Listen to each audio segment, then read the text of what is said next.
Welcome back to my YouTube channel.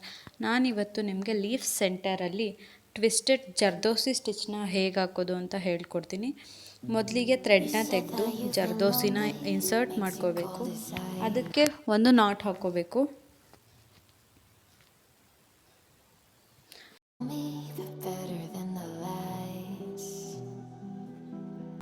ಥ್ರೆಡ್ನ ತೆಗೆದ್ಬಿಟ್ಟು not ಹಾಕೋಬೇಕು.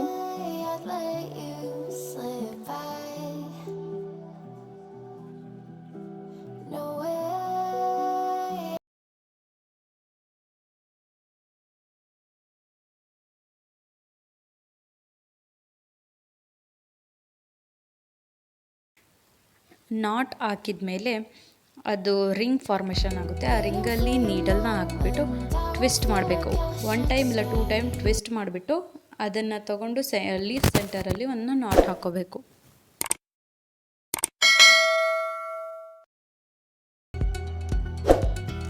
ಈ ರೀತಿ ಹಾಕೋದ್ರಿಂದ ಲೀಫ್ ಸೆಂಟರಲ್ಲೂ ಡಿಫ್ರೆಂಟ್ ಡಿಸೈನ್ ಅನಿಸುತ್ತೆ ಹಾಗೂ ಯೂನಿಕಾಗಿ ಕಾಣುತ್ತೆ. ಎಲ್ಲ ಲೀಫ್ನು ಹಾಕಿ ಕಂಪ್ಲೀಟ್ ಮಾಡ್ಕೋಬೇಕು. Thank you for watching.